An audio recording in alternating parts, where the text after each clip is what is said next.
Et c'est moi qui ai bozali et belé liboso habitando eke pour na kolanda émission lobela biso une émission socio-politique émission to luka pour na mino ba cadre et ba parti politique ba société civile voire même ba pasteur pour na kosala analyse to pe ko pesa makanisa ma question politique ozali koleka na mboka na biso on est des conseillers sans bureau ba ministre ba député to nga ko pesa ba makanisa ko pesa ba maina ba secteur bazali ko gérer na rappeler à chaque fois te kozala ministre to pe député la tite koleki muto azali na ndako na maile mais ali juste grâce o e pesa melo sengeli ko dans le secteur où nous gérer malam pour tes populations quand même et réalité au PP sabino confiance en 2023 moi n'ambo fait c'est que du côté à la kawana te poser la message à baï conseil aux la message à bateau yo tindaka mais faut veiller à o état limbo kozali ko gérer donc on a 2023 royal bosso la population en tout cas il dépasse ses côtés les manotés le bosso la population ni peignons sacré ko ya na ote mais la seule redevable bosso la population pour nous représenter bilan quinquennat 5 ans aux populations et ça que tozanga kilo tili qu'est-ce que chef d'état avec nos états le Chiliki, tozanga ki ma est-ce que le chef d'état veille qui na état qui ma sécurité za ki na mboka te est-ce que le chef d'état veille pour na ko éradiquer insécurité o état na kati na mboka na biso et ko sala mala mais to continuer ko déplorer quand même les comportements qui s'est passé le samedi na stade des Martyrs concert ya mwana mboka fali pour passer bien bon ya ko beta concert ya ko yemba pour na mboka mais pourquoi pas tout focaliser ba activité na biso na état insécurité à partie est ya mboka na biso et ko ça malamu ole ya ko memela so ba futilité inutile tant bunanga ne ko kanga maruchuro e ko kanga mapala M23 biso tozana ba distraction et puis ba autorité ya mboka na biso je ne sais pas ceux qui bozala ka façon ni biso comme na ba poste wana bokomaka be bolongola balongola kabino peut-être compassion ya population ba vota kibino eza malamu te bato ba bungisi bomo ina bango je c'est pas ce qu'il fallait à cause de les parents on a banana bango te pas combler ba vie de côté ba famille voilà moi je ne sais pas mais nos autorités vous devez veiller quand même comment de la manière dont vous gérez pays au Italie pays aux alliés habitants tout pays aux alliés il y a bien souvent parce que le Congo nous appartient tous en tout cas je suis très honoré de recevoir pour vous un invité spécial il n'est pas quelqu'un présenté attends déjà habitué à émission oh il y a un maître c'est forain bah c'est avec lui qu'on va parler concernant occupation et à partie est et en cannabis appel il y a unité nationale lancée par moi Martin Fayoul, on va analyser avec lui tout au long. Il y a une émission Oyo. Mbote maître. Mbote maman. Santé Zali Malam, je pense. Oui, santé za Malamou. Kasi au regard il y a situation Oyo le Kalambo Kalabiso, il est difficile santé za la penza Malam ndenge to lingaka puisque santé à mutu et ça nzoto aspect physique et ça aussi aspect psychologique ya mutu.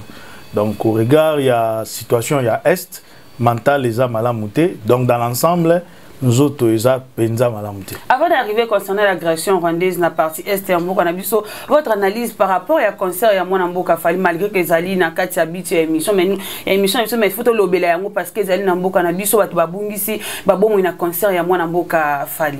C'est une situation très déplorable parce que Batu Babungisi, bon ina bango batu bakufi ba dégâts et salemi ça ne peut que se pelisa bisoté même Yemoko musicien je crois dans l'andaki a présenté qui ba condoléances je crois c'est parce que Yemorope aza na sengo nangote je suis pas son porte-parole ba autorité au baza chargé à la sécurité par un communiqué j'ai suivi bango pe ba déplorer situation.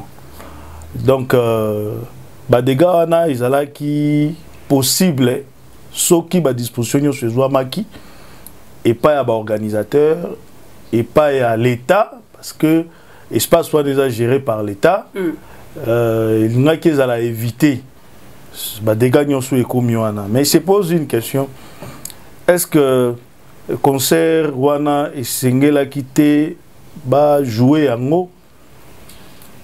Question anande ils ont tambola la mitou ya batu peut-être que je peux surprendre les gens moi je pense simplement que concert ils ont dans cadre ya ba activité il y a vie normale d'un état parce que ce n'est pas pour tous en situation moko il y a insécurité na mboka na biso nde ba joueur na biso ba oki robeta balité des musiciens qui se produire des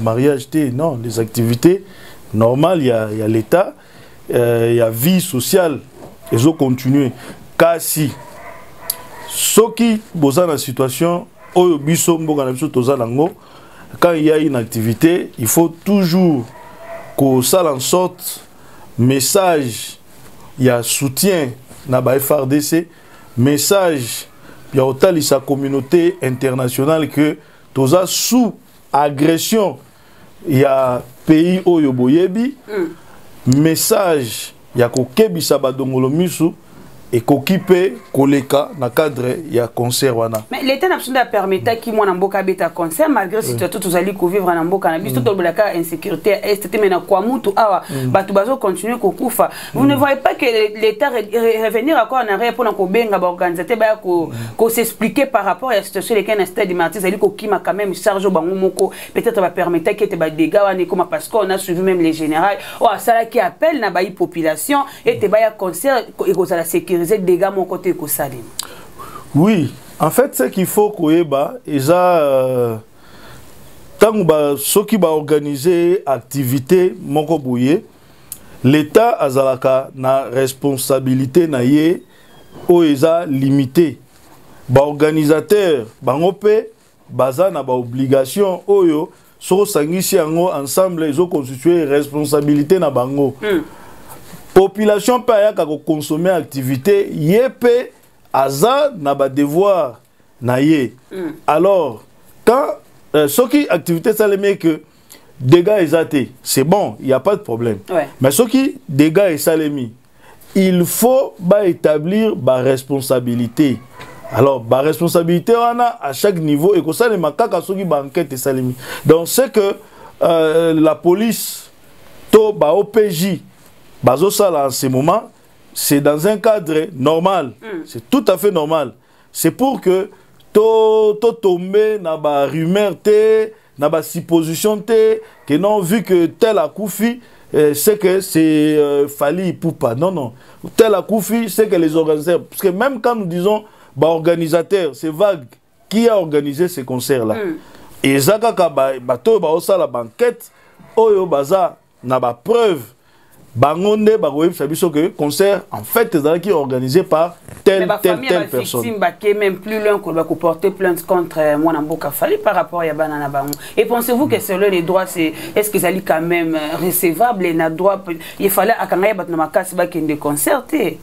Voilà, naza peut-être la difficulté à apprécier action oyo ba famille wala basalaki, c'est pas de mon devoir. Mais en tant que scientifique, citoyen, dans le exercice, il y a qu'à saisir l'autorité judiciaire, ceux qui sont victimes, il y a le Kambomoro Boye, ils ont droit normal, ils ont réservé à tout le monde. Mais dans l'étape actuelle, il y a procédure wana, toki kolobate que ndengeza wana, plainte wana, to action na bango. Ils sont normal, ils sont recevables, ils sont fondés ou non fondés, tous les éléments toko utilisés na niveau à parquet, to bakokoma na niveau à tribunal, et ça c'est très tôt. C'est très tôt, mais pour ça l'exercice wana, il y a aucun vers les autorités judiciaires pour se plaindre, ils ont droit les plus légitimes. Mais nous devons avoir des réserves, il y a kolobake, local à telle personne va saisir l'autorité judiciaire pour na kokoso bango ba moni to ba subir c'est que Nikolobake Fali Ipupa to je ne sais pas une agence ou ba organisa qui to une société je ne connais pas bien trop babilo koana bango de baza ba responsable parce qu'il faut savoir ce qui mutu a koufi il ne suffit pas ya kolobake azala qui a se retrouvé qui na contexte tel c'est que Yangonde Sali qui a Koufa. Encore, il faut que ça la autopsie, il faut que ça la banquette, il faut que est-ce que liwawana ezanango et outil dans la maladie moko ande kobelate, est-ce que eza mort naturelle te, il y a tout ça il faut écouter na liste. Merci beaucoup. Donc quand on a eu l'agression rwandaise au collègue déjà la partie est en boka na biso après bunaga na les rebelles se poussent pendant que jabso ruturu na minute au moins na boka attaque congolais. Que pensez-vous par rapport à l'agression rwandaise à plein état de siège? Oui, ça fait très mal en tant que Congolais, comment on a mboka na biso ezala agressé, ezala occupé par terroristes. Ça fait mal parce que occupation ana ezo salema de bonne foi te. Occupation ana ezo salema na respect à ba normes et ba règles internationales te. Mais ezo salema en faisant du mal sur nos mamans, nos sœurs, nos cousines, sur nos frères, nos papas. Donc, ekoki ko sepelisa biso ata mukete tozana esengo nango te. Et nandimite que Congolais moko ya solo azana esengo likambo wana. Mutu moko te, même les politiciens que vous voyez, ba oyo baza na pouvoir, na ba baza na opposition, société civile, mutu moko te azana esengo ya eloko wana. Mutu moko te azana ngo. Mais il faut koyeba comment ko apprécier état ya makambu, ko salango de façon dépassionnée quoi. Parce que il ne suffit pas ya ko mona dans une guerre, dans un affrontement tel tout parti boye ba avancer, ba récupérer quoi moro boye et la qui c'est ba gagner. Ouais. Non non, ba gagner la guerre bon côté. Il faut que dans une guerre, il y a aussi ce qu'on appelle les replis stratégiques. Parce que ce qui est vrai dans la situation oyo ezo le cas entre biso notre état, parce que biso tous dans la case état, nous sommes dans ce qui est légitime. Nous sommes avec nos forces armées. Tous dans la balance nous construisons un corps entre biso na banguna na biso. Biso tozo protéger population. Oyo azana katikati entre biso na banguna. Bango bazana eloko ko protéger te. C'est ça même la complexité de la guerre. Donc nos commandos peuvent se placer dans une situation avec tout ce qu'il y a comme éléments, instruments, l'État tient à disposition de Bango. Mais ceux qui, rebelles, agresseurs, les Rwandais, ceux qui ont utilisé la population civile, les hôpitaux comme boucliers, ils sont retirés. C'est ça le problème. Bombarder parce qu'on ne peut pas tuer, nos forces armées ne peuvent pas tuer la population congolaise. Mais réplique stratégique, c'est pas aussi mal, mais tant qu'on rebelle territoire par territoire, village par village, il y a déjà début à balkanisation parce que occuper village par temps, occuper population et qui bango déjà s'installer pour installer na Bundanga, vous ne voyez pas qu'il y a peut-être début à balkanisation avec ses pouvoirs actuels.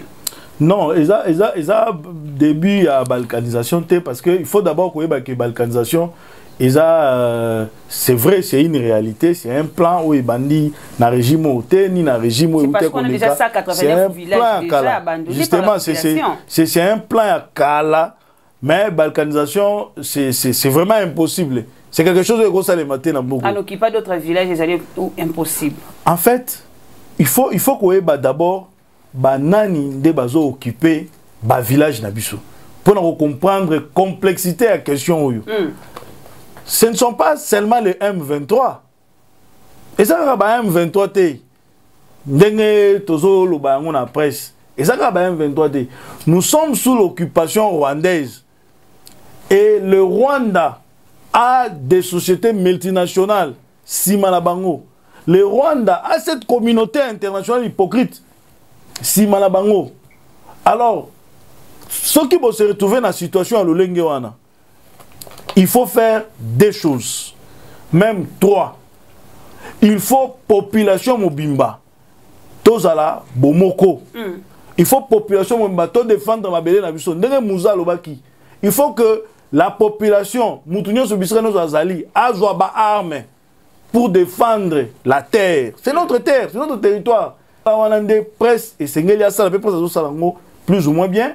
Et ça, Moussala, les politiciens de tous les camps, nos pasteurs, nous les scientifiques, nous devons faire ce travail et la population a sous solidarité. Il s'agit maintenant de nos terres, de notre pays. Nous autres ici, on n'a pas une autre nationalité, on n'a pas une demi-nationalité. Nous ne sommes que Congolais. Donc on n'a que le Congo. Et c'est sur le plan diplomatique, on a un deuxième aspect. Tout se constituer une coalition autour de nous. Yangonde ça les maka partout au monde. Moni Russie bazo bundana Ukraine, Russie azana ba allié na ye. De plus en plus doit avancer azo ba allié. Ukraine peut se constituer ba allié na ye, ba benga coalition internationale. Nous devons faire en sorte que tout se constituer une coalition. Ba to belé, ba mboke belé, ba adhérer na vision na Congo. Ba comprendre que le Congo ce qu'ils ont développé, nous ne serons pas un danger pour le monde. Comment ça? Au contraire, nous avons une solution pour le monde. Déjà, pays sous-régional, le chef d'État qui a signé un contrat pour soutenir les FARDC na biso. Déjà, Kenya a déjà retiré, déjà armé, na zongi, déjà Namboka. Vous ne voyez pas que c'est comme si Félix Tshisekedi a quand même gobé par bon homologue, c'est comme confiance, ou bien à la maîtrise et la sécurité à partir STT. Non, le problème est à un niveau de la maîtrise du chef de l'État. Parce qu'il faut que la diplomatie. Ils ont réservé dans la diplomatie, il y a aussi utiliser aspect belé. Il y a aussi ministre des Affaires étrangères. Oyo Isengeli azala très dynamique. Oyo sala izama bete mais Isengeli a kende sous plus loin. Isengeli Mokonzamboka a utilisé aussi nous les scientifiques. Ouais. Il faut utiliser Busso. Dans la diplomatie, on ne reste pas avec des politiciens, avec des politiques. Non. Il y a même les musiciens ici, les artistes. Ils peuvent, sur le plan culturel, apporter nouvelles donnes à la diplomatie. Il y a nous les chercheurs. Oyo toza identifié par rapport à ma parti politique. Nous pouvons être utilisés et défendre la cause du Congo dans toutes les institutions internationales là. Au moins, on a poste belé. Tant que biso tozalaki tozo bina Rwanda a placé batnae. Azo gagné ba poste. Mais aujourd'hui, Batouana bazo défendre la cause de Rwanda, une cause qui n'est pas légitime. Mais la voix du Congo par rapport à l'institution Eza Wapi, l'institution internationale Eza Wapi. Moi je crois que Oyo Mokonzambo Kazo Sala, il fait sa part. Mais Esengeli Kobaki Sabiso Soto kota na kata diplomatie wana, to sunga Mokonzambo chacun ce qui les concerne, mais avec le soutien de l'État. Parce qu'il y a quand même des chercheurs sérieux, des gens qui ne sont pas politiques, les gens qui ont les véritables soucis du pays, les gens qui n'ont pas besoin de nomination pour avoir ton abandako. Nous savons quand même vivre avec nos livres. Bazali, Petozali. Alors, ce qui n'a fond la diplomatie, tout se constituer une coalition internationale. Dans cette coalition-là, il n'y a pas que l'État. Il y a aussi les multinationales. La diplomatie aussi, ça ne joue pas. Le chef d'État a voyagé tellement que la diplomatie, qu'on cherchait quand même qu'on vendre l'image au Congo, mais ça ne joue pas. Par rapport à la Belgique et la France, on va voter contre, on va voter pour progression, il y a achat armes dans cannabis. C'est comme si la diplomatie, même, il y a un chef d'État qui a joué. Non, diplomatie, il y a chef de l'État, ils ont joué beaucoup. Il y a un aspect au Tozobo Sana, Tozomo Naraka, Bato Bavota qui pour ou contre, Tob abstention ou Salemaki Kuna, là c'est un aspect. Mais diplomatie à chef de l'État, ça a beaucoup joué parce que sur le plan international, Batikala jamais qu'on reconnaît, depuis Congo et Congo, Batikala jamais qu'on reconnaître agression ya Rwanda, na Bisso. Batikala reconnaître en côté. Situation à Congo, bah présente en toujours. Toza parti est na biso ça na ba conflit interne, ba conflit communautaire. Ils ont un langage mongo tu ba uté ko bimisa wa que je n'avais pas aimé des conflits communautaires. Vous avez un problème communautaire. Ça le quoi situation en Kwamount. Ba yo présenter biso ngo loko les ba conflit mongo interne entre les coutumiers les terres les yakele. Alors que c'est ce qui Hollandi froidement makamwana tu verras que l'homme congolais azalaka sanguinaire té. C'est ça, nous. On doit parler de nous aussi. Biso to bomate. Biso to bomate. Bolingo fraternité au balukaka la mokili, c'est ici au Congo. L'homme congolais a bomate. A bomate. C'est comme ça que Romo na Kuluna, Azaka ami balé, baozo kisabatume bazo kima. Vous allez vous demander mais pourquoi besoin encercler babo tumba bangote. Nous on n'est pas ça, on n'est pas agressif. Ça ce n'est pas nous les Congolais. So moni et lo mozo sema quelque part bazo bomabatu. dis-toi qu'il y a une main noire derrière, des eaux exploitées. Maître, après, expliquer ambassadeur Rwanda qui a mais c'est Vincent Azomi dans le pays. Pensez-vous pas que RDC c'est comme toujours pousser Rwanda peut-être au bout il y a raisonnement ou tu peux assister à des dégâts peut-être que les Kamakas na partie est tandis que nous avons maîtrise il y a Makamunios na partie est. Non, le problème il y a situation na biso il y a Mboka et ça que notre chef a fait l'analyse froidement, en tant que chercheur, nous avons compris que le chef a fait ça qui accent beaucoup plus dans la diplomatie. Au moins, dans la diplomatie, l'autre partenaire, tout le monde doit négocier avec confiance. Il faut qu'il sa patience. C'est comme ça qu'au-delà de Makambunion, le chef a compté beaucoup plus dans la bonne foi. Il y a un bateau à discuter dans Bango. Ouais. C'est comme ça qu'il y a un moment opportun, il y a que l'ongola ambassadeur dans Bango à Kendi. Puisque so l'ongoli ambassadeur à Ninga Bengani, un abatterme na biso ya to Bengani. Parce qu'il faut communiquer bien. To sengi était à l'ongo, on l'a chassé. Ouais. To Bengani ces messieurs là. Alors, so to komi na besoin négocier, ba bengalaka nanu ambassadeur te. Parce que so bengani elaxi bo couper lien diplomatique. Alors to tira qui est poise à la loco là, bon, il y a négociation. Parce que même en pleine guerre, les partis négocient, il faut bango. Ba kuta na ba sur les scandales te partout au monde de Salema. Alors to tira qui est loco là pont. Mais quand nous avons vu que le Rwanda a été plus loin parce que na niveau il y a Mboka soki muto aza na rang il y a chef de l'État. Il y a premier ministre, il y a ministre de la communication. Ce qui a yébisi bino que Rwanda a agressé Bisso. Et là, qu'il a réuni tous les éléments, toutes les preuves. Ils ont démontré l'implication, il y a Rwanda comme État à travers les dirigeants de la Bango actuelle, la agression. Alors il s'est dit, bonne foi, on a accordé bino. Confiance dans ça bino bozol na bozo bangai. Donc normalement on appelle Tinato continuer pour entretenir ma relation diplomatique na binoté. Monsieur, on te chasse dans 48 heures, bima et puis bibi na nzela mai. On a presque fois le bango que les méchants a été chassés et puis à nzela mai. Que je l'ai vu à Brazzaville les alliés quand même. Il y a à boire et à manger dans ça. À bibi na nzela mai, c'est-à-dire quand tombe à vanda ki na e mokonzi a ebisie kende. Donc to kende. Tu n'as pas le temps au Kendo Sassoi. Concernant l'appel, il y a moi, Martin Fayulu depuis les États-Unis a salé appel à unité nationale. C'est comme si Martin Fayulu a dit qu'aux à moi, c'est ma pour oublier. Vérité des urnes, ils allaient à chez Eva des batailles. Et pensez-vous qu'il y a un appel, on est allé sincère quand même envers tu as pouvoir en place, il y a bien qui est légitime. Maman, je dois vous dire que dans le niveau de Bisso, analyste. Il y a une situation nous sommes très contents. Je crois que la tournarana na émission les lobes ont constaté que naza penzande nazalate donc parce que c'est que moi na mboka soldat du peuple Martin Fayulu Asali c'est quelque chose de très bien. Asali recule. Au contraire, il a fait montre d'une haute sagesse et d'une maturité. Ouais. Partout au monde. Il faut les Congolais tomber ça dans la et ça la question moussous ya mboka. Ce qui va poser en haut. Directement on arrête d'être opposant, on arrête d'être société civile, on arrête tout. On se dit dans moment où on a affaire à l'agresseur.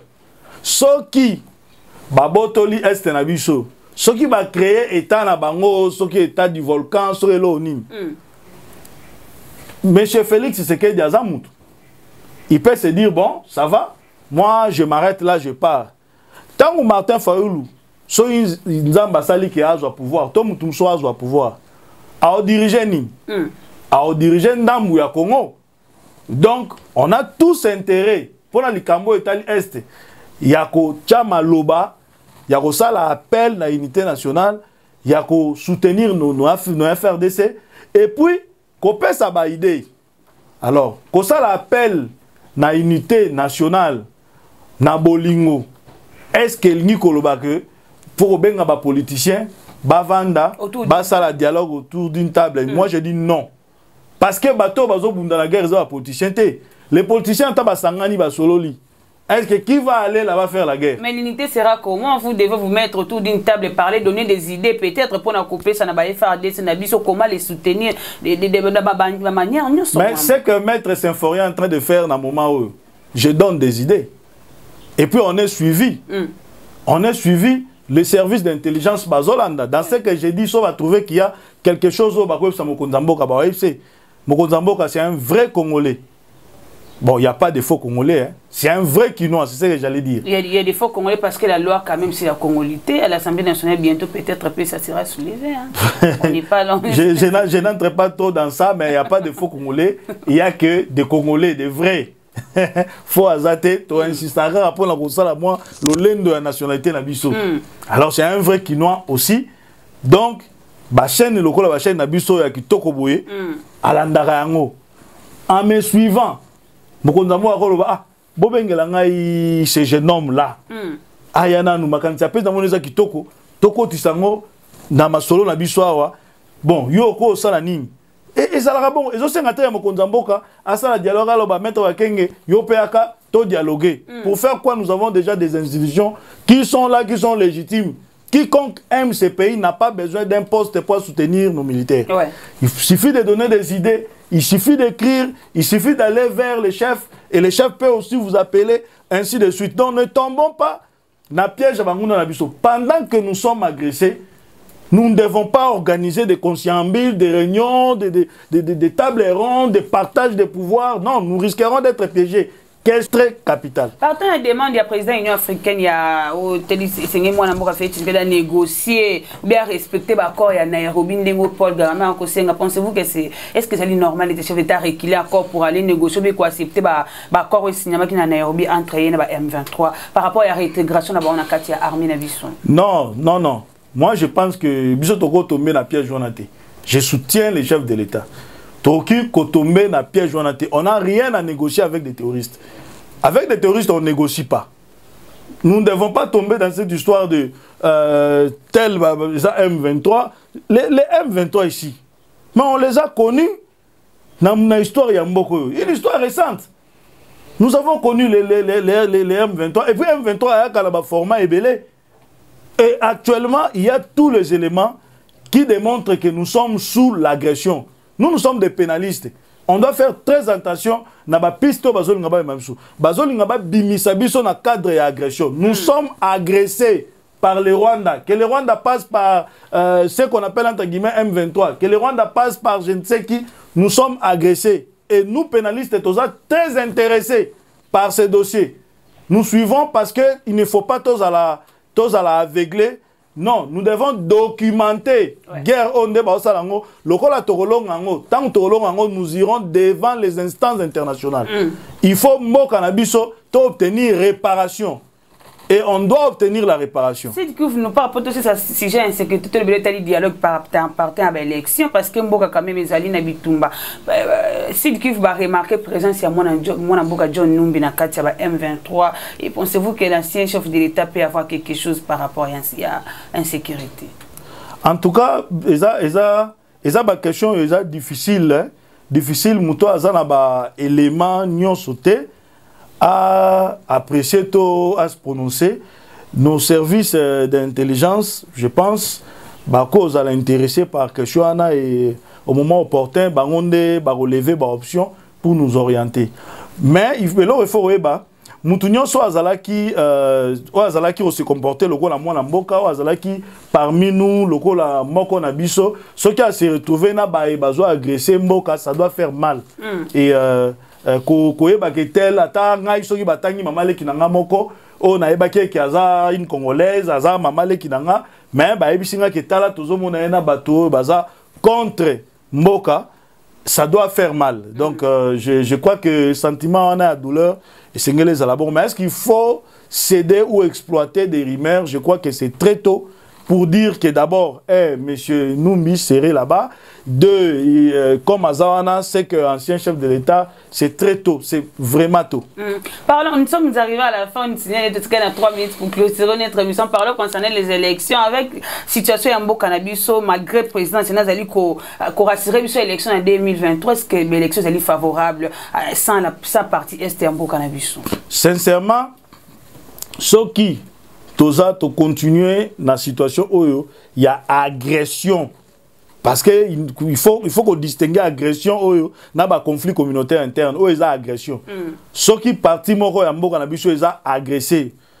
À mon humble avis, je pense que et c'est une réalité, tout s'est lancé dans cette aventure, il y a élection. Nous devons d'abord mettre fin à cette situation-là, pacifier tous les pays, puis faire des élections. Sinon, alors nous risquerons d'être piégés. Merci beaucoup, maître. Dernier mot pour l'émission d'aujourd'hui. Merci beaucoup, maman. Je suis très content. Je remercie Baïnion Sobalandara Bino, Pena Bino Monde Boye et Panabiswawa. Toujours encourager Bino, bon continuer.